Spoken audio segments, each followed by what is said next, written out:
Assalamualaikum warahmatullahi wabarakatuh. Perkenalkan, saya Tian Ratika Putri, mahasiswi dari Universitas Islam Negeri Raden Patah, Palembang, Program Studi Pendidikan Biologi, Fakultas Ilmu Tarbiyah dan Keguruan dari kelas Biologi 2. Tujuan saya ingin membuat video ini karena ingin memenuhi tugas mata kuliah Fisiologi Tumbuhan dengan dosen pembimbing Bapak Amin Nur Rahman SPD MSI.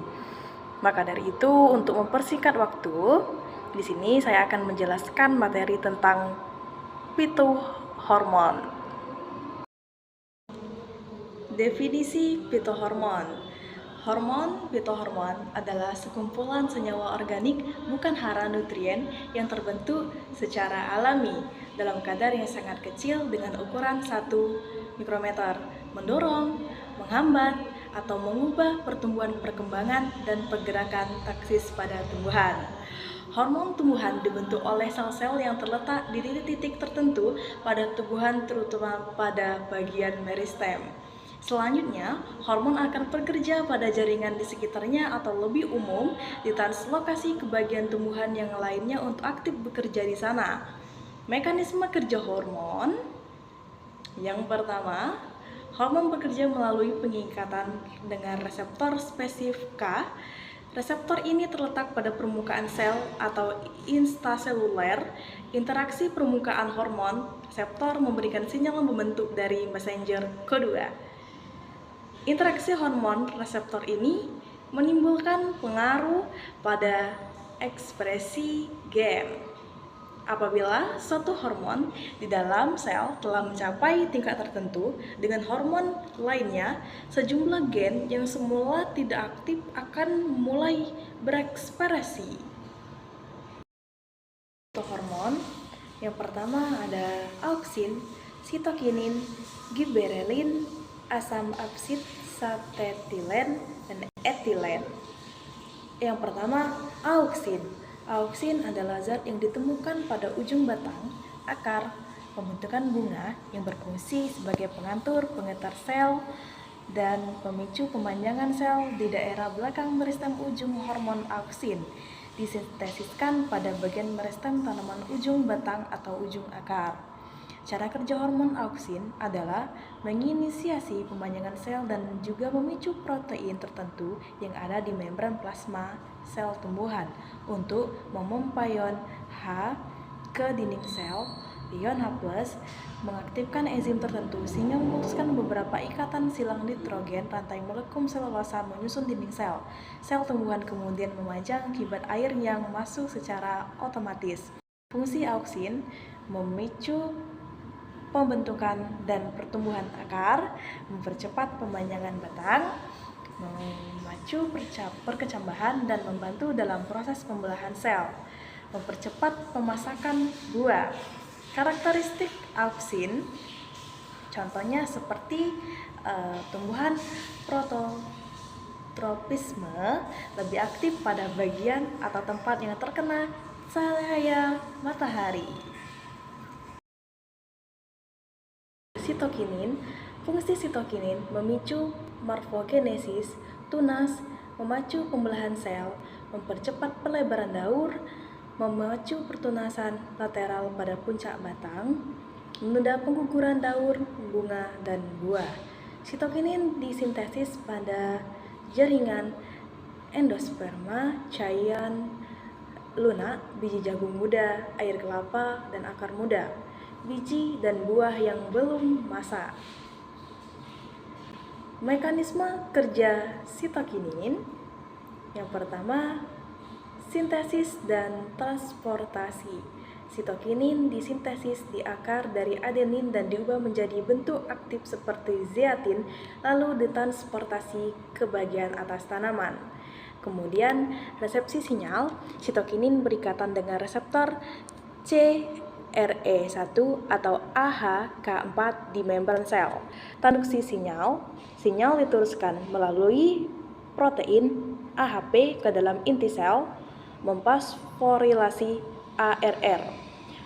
Kemudian, respon genetik ARR mengatur ekspresi gen yang mengontrol pembenggalahan sel, pertumbuhan dan penuaan Yang kemudian umpan balik negatif.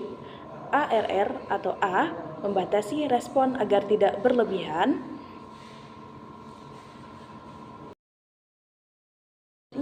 Giberellin. Terdapat lebih dari senyawa 111 macam senyawa giberellin yang biasanya disingkat sebagai GA.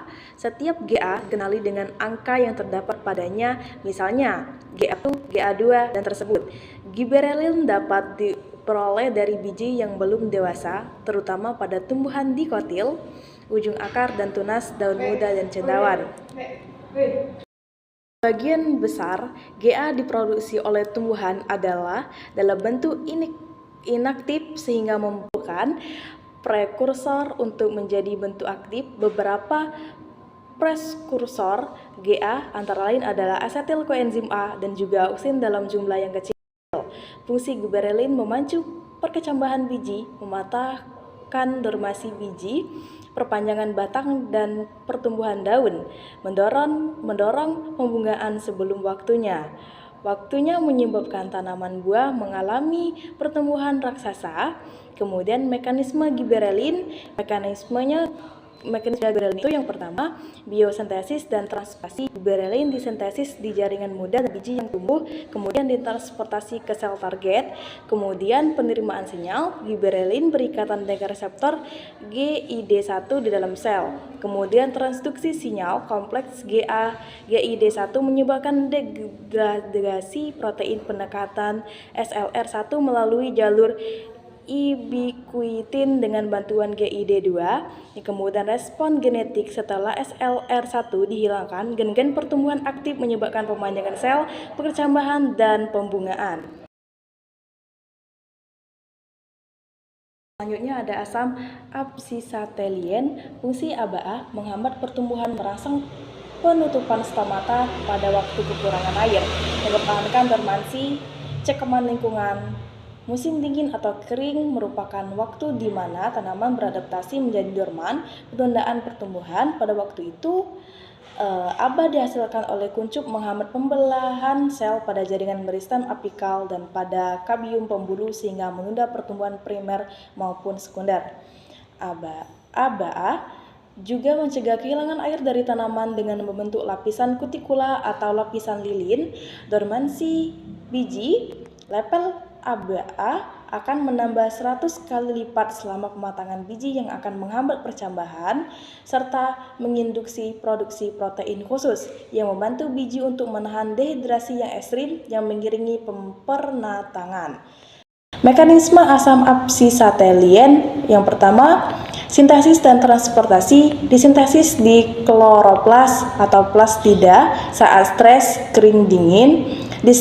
Ditransportasi melalui plum dan ke jaringan target. Yang kedua, penerimaan sinyal. ABA berikatan dengan reseptor PYR atau PYL atau RCAR. Yang ketiga, transduksi sinyal kompleks. ABA reseptor menghambat PP2C sehingga SNRK2 aktif. SNRK2 memicu ekspresi gen respons stres. Yang keempat, respons genetik dan fisiologis. Penutupan stomata, ada dormansi biji dan tunas, ada adaptasi terhadap stres abiotik. Yang terakhir, etilen. Etilen berbentuk gas tanpa warna, sedikit berbau harum, secara alami akan muncul pada proses pemasakan buah. Contohnya, buah pisang yang baru panen mengandung etilen 0,2 ppm dan sekitar 4 jam sebelum pematangan. Jumlah etilen secara cepat bertambah menjadi sekitar 0,5 ppm. Saat memasuki proses pematangan, jumlah etilen meningkat sekitar 1,0 sampai 1,5 ppm. Setelah respirasi hingga mencapai puncak klimakterik, jumlah etilen meningkat menjadi 26 sampai 40 ppm. Fungsi etilen sebagai hormon pematangan. Etilen mempercepat terjadinya pematangan pada buah, yaitu terjadinya peningkatan respirasi gas CO2 pada buah setelah dipetik. Biale 1960 telah membuktikan bahwa pada buah alpukat yang disimpan di udara biasanya akan matang setelah 11 hari, tetapi apabila disimpan dalam udara dengan kandungan etilen 10 ppm selama 24 jam, buah alpukat tersebut akan matang dalam waktu 6 hari. Mekanisme etilen itu cara kerjanya yang pertama, sintesis etilen. Metionin asam amino diubah menjadi SAM, adenosil metionin. SAM diubah menjadi ACC1 aminosiklorop ANA1 karbosilat oleh enzim ACC sintase. ACC kemudian diubah menjadi etilen C2H2 oleh enzim ACC oksidase. Yang kedua, resepsi dan transduksi sinyal. Etilen diikat oleh reseptor ETR1 di membran retikulum endoplasma. Dalam kondisi tanpa etilen, reseptor mengaktifkan CTR1 yang menghambat jalur sinyal. Ketika etilen hadir, ia menonaktifkan CTR1 sehingga sinyal dapat diteruskan. Yang ketiga, aktivasi EINZ3 menonaktifkan CTR1 memungkinkan aktivasi EIN2. Protein kunci dalam transduksi sinyal EIN2 mengirimkan sinyal ke nukleus. Yang keempat, respon genetik di dalam nukleus. Sinyal ini mengaktifkan faktor transkripsi seperti EIN3 atau IL1. Hal ini menyebabkan ekspresi gen yang mengatur berbagai respon fisiologis seperti pematangan buah, pengguguran daun, respon terhadap stres, dan juga luka. Baik, itu saja materi singkat dari saya. Jika ada salah kata saya mohon maaf, kepada Allah saya mohon ampun. Saya izin pamit undur diri. Wassalamualaikum warahmatullahi wabarakatuh.